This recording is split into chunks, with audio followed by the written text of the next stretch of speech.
السلام عليكم ورحمة الله، ازيكم عاملين ايه؟ يا رب تكونوا بخير وفي احسن حال. انا سمر من مطبخ وصفات سمر حسين، ودي قناتي. لو لسه مش مشتركة في القناة انزلي واشتركي في القناة وفعلي زر الجرس علشان يوصلك مني كل جديد. وما ننساش الدعاء لأهلنا في غزة، ربنا يا رب ينصرهم نصرا يتعجب مع أهل السماوات والأرض. النهاردة معانا وصفة سهلة جدا. هنعمل 3 أنواع من المحشي في وصفة واحدة وبخلطة واحدة وبأشكال مختلفة. بس أصحاب الدايت بقى ملهمش دعوة بالوصفة دي خالص، لأنها طبعا كلها سعرات حرارية وكلها دهون، بس ممكن تستخدموها في اليوم الفري بتاعكم، تقدروا تعملوها بكل سهولة.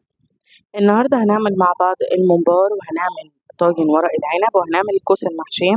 تقدري تقدمي معاهم أي نوع من الخضار. تمام. عندي لحمة هنا، الكمية اللي تفضليها. تمام. عندك لحمة بس تكون حمرا، أو لو فيها دهون تبقى خفيفة مش كتير. وهبتدي أحطها في زيت أو زبدة، بس الزيت أخف، ويا ريت يكون نوع الزيت كويس جدا. بعد كده هبتدي أحمرها كأنه بحمر اللحمة هي ومستوية يعني. فالصوص اللي هينزل من اللحمة ده هحمر فيه البصلة.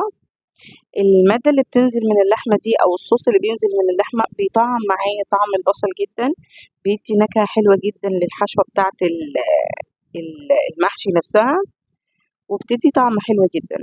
بعد ما حمرناها بالشكل ده هحطها في حلة بقى، وفيها مية وورق لورا وفلفل وملح وتوابل لحمة، وأسلقها علشان أنا عايزاها تكون يعني إيه، آه يعني قربت تستوي مش بالكامل، علشان أنا لسه هحطها في طاجن ورق العنب. بعد كده هنزل عندي هنا ب4 بصلات من الحجم الكبير، وهقلبه مع الصوص اللي نزل من اللحمة والزيت الموجود فيها. وأول ما هتاخد لون معايا هنزل عليها بلتر من الطماطم بالشكل ده، شايفين أول ما تتحمر معايا كده هنزل عليها بلتر من الطماطم. وبعد كده التوابل عندي هنا أنا استخدمت ملح وفلفل ومرقة، زي ما قلنا بنجيبها من عند العطار. وبنزل عليها بمعلقة صغيرة من السكر. السكر هنا بيمنع الحموضة بتاعة الطماطم، وفي نفس الوقت بيدي طعم حلو جدا، ميكس كده ما بين الملح والسكر مع الخلطة، أو عامة في أي يعني تسبيكة من الطماطم بتدي طعم حلو جدا. هقلب المواد دي وهنزل عليهم بالخضرة. أنا هنا عندي خضرة أنا مفرزاها، استخدمتها، ممكن انت تستخدميها فريش طبعا بعد ما تتسبك الطماطم. وهنزل عليهم ب3 كوبايات من الرز المصري بتاعنا. هننزل ب3 كوبايات. ال3 كوبايات رز دول عملوا معايا 3 أنواع من المحشي. تمام. هبتدي أقلب كل المكونات دي مع بعض، وأول ما تشرب السوائل اللي هي فيها هبتدي أرفعها من على النار. تمام. عندي هنا الخلطة دي تقدري تستخدميها لأي نوع من أنواع المحشي. عندي هنا كيلو من الكوسة متقورة ومتقشرة كويس وغسلتها كويس. هبتدي أحشيها بقى.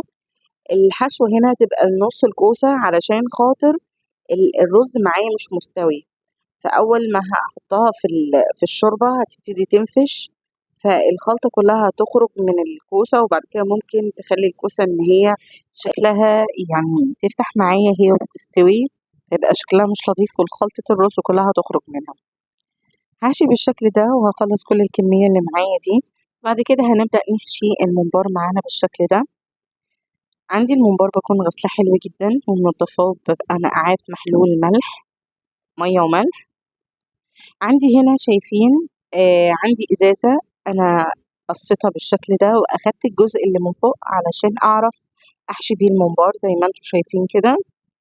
وهبتدي أنزل بيه الممبار، بيبقى سهل جدا.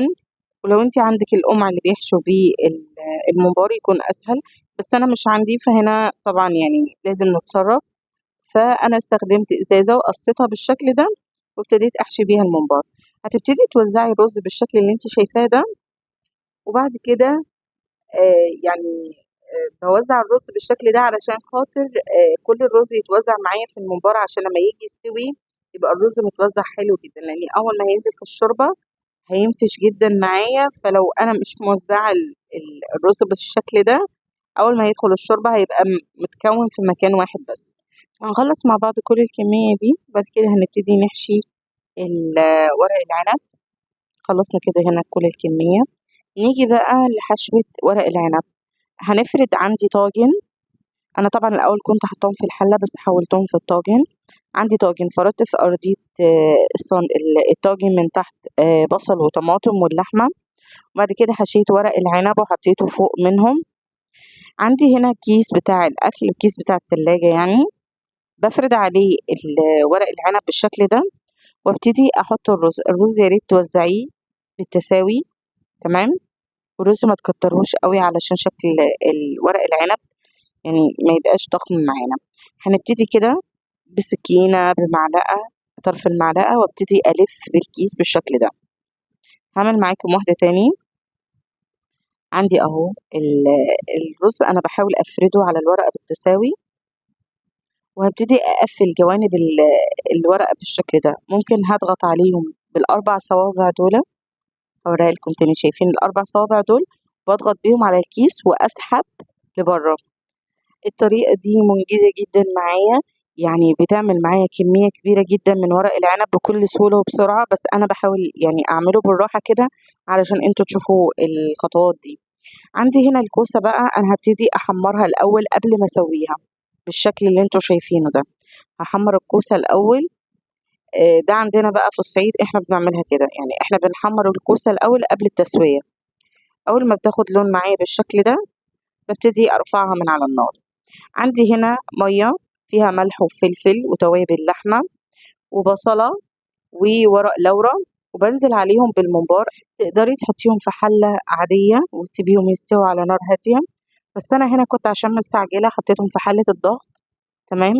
وبعد كده يعني في حلة الضغط ما أخدش حوالي ربع ساعة، يعني ربع ساعة وكان الممبار معايا استوى حلو جدا. لو انت بقى ما عندكش حلة الضغط ممكن تستخدمي الحلة العادية بتاعتك، بس تسيبيه على نار هادية بعد ما يغلي ويستوي براحته. انا هنا في حلة الضغط ما اخدش غير ربع ساعة. عندي هنا ورق العنب انا هبتدي اسقيه بالشوربة. عندي شوربة لحمة اللي احنا سلقنا فيها اللحمة دي، وبنزل عليهم بالتوابل ملح وفلفل وتوابل لحمة، وبنزل عليهم بالشطة الحمراء لو انتي بتحبي الحاجة السبايسي، وابتدي اسقي بيها ورق العنب والكوسة، وبدخلهم. انا الكوسة حطيتها في صينية وبدخلها الفرن. بتاخد في الفرن لو في الفرن يعني ممكن تاخد ساعة او اكتر.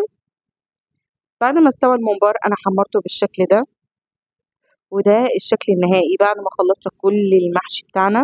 عندي ادي الممبار وادي الكوسة بعد ما استوت، شكلها وطعمها خطير يا جماعة.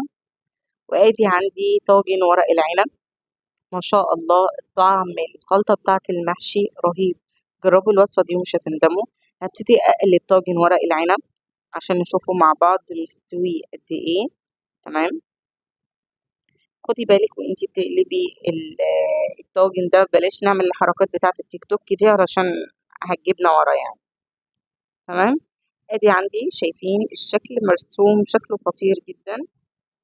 تمام. اللحمة عندي مستوية وكأنها زبدة، يعني اللحمة ما شاء الله، لأن أنا سويتها الأول قبل ما أحطها في طاجن ورق العنب. شايفين مستوية حلو جدا. ورق العنب مستوي جدا. شايفين ما شاء الله. الرز مفلفل جدا ومستوي حلو جدا. خلصنا كل الكمية دي. تقدري تقدمي معاهم ملوخية خضراء أو بامية أو أي نوع من الخضار. ولو كنتي وصلتي بقى معايا لنهاية الفيديو ما ننساش اللايك والشير والاشتراك في القناة وتفعيل زر الجرس عشان يوصلك مني كل جديد. وما ننساش الدعاء لأهلنا في غزة، ربنا ينصرهم نصر من يتعجب من أهل السماوات والأرض. السلام عليكم.